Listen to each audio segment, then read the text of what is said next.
महाराज की, संत श्रोमणी आचार्य धर्म सागर जी महाराज की, राष्ट्र संत आचार्य श्री 108 विद्यानंद जी महाराज की, आचार्य श्री 108 सुत सागर जी महाराज की, आचार्य श्री 108 सुबल सागर जी महाराज की, प्रज्ञा सुममुनि श्री 108 अमित सागर जी महाराज की, बोले परम पूज्य की परम पूज्य मुनि श्री हनुमान सागर जी महामुनिराज की।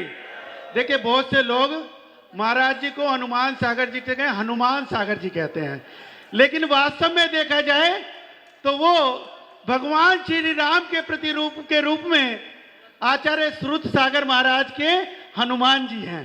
तो इसलिए जोरदार तालियों से गुरुदेव के चरणों में नमस्तु और गुरुदेव का मंगल उद्बोधन। बंधु, पंच कल्याणक महोत्सव,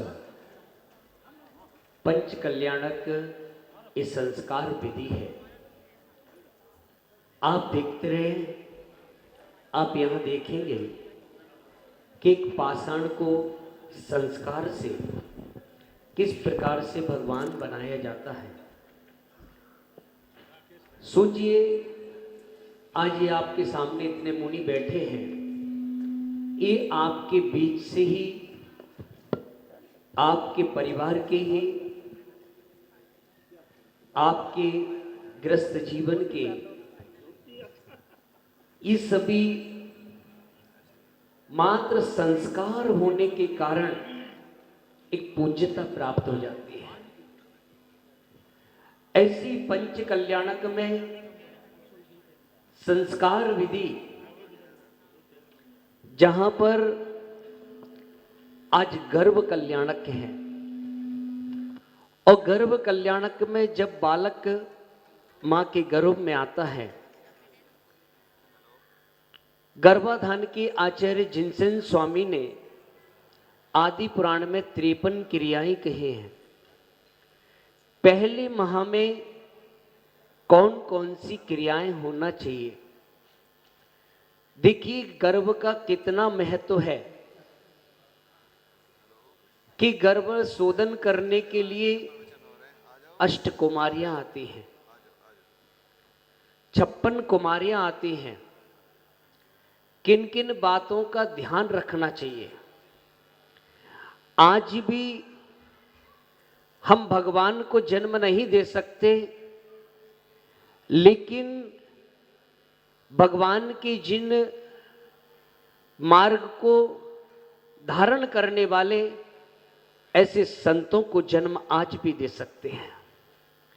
संस्कारों की आवश्यकता है, तो गर्भाधान में संस्कार वहीं से प्रारंभ हो जाते हैं। प्रथम माह में, द्वितीय माह में, तृतीय माह में, 5वें माह में, 7वें माह में और 9वें माह में। जब बालक गर्भ में आए तो उस समय महिलाओं को पूजा पाठ आदि करना चाहिए और 9 माह तक करना चाहिए। कई महिलाएं ऐसी हैं जो कि मंदिर जाना ही छुड़ा देती हैं, लेकिन जब बालक गर्भ में हो उस समय प्रतिदिन पूजा पाठ करना चाहिए, धर्म ध्यान सुनना चाहिए। उस समय खाने पीने का ध्यान रखना चाहिए, क्या खाना चाहिए क्या नहीं खाना चाहिए। अन्यथा कई प्रकार खाने पीने के कारण, सोच विचार के कारण कई प्रकार की बीमारियां हो जाती हैं। उस समय घर के कमरे आदि में चित्र आदि, भगवान की चित्र, महापुरुषों की चित्र लगाना चाहिए, ना कि जानवरों के, ना कि फिल्मी कलाकारों की। क्योंकि जैसा हम उस समय विचार करेंगे उस बालक को वैसे ही संस्कार मिलेंगे।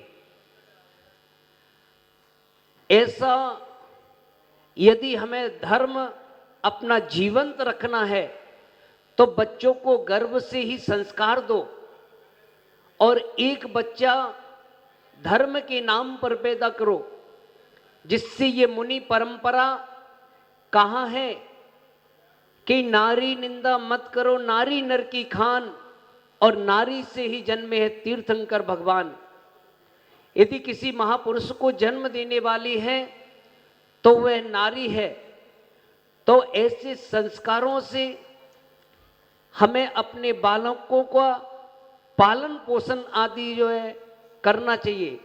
भौतिकता के साथ साथ हमें बच्चों को धर्म के संस्कार आदि देना चाहिए। इस पंच कल्याणक में आप संस्कारों की विधि को देखेंगे। एक एक विधि का बहुत बड़ा महत्व है। ओम नमः शिवाय। जय बोले मुनि श्री हनुमान।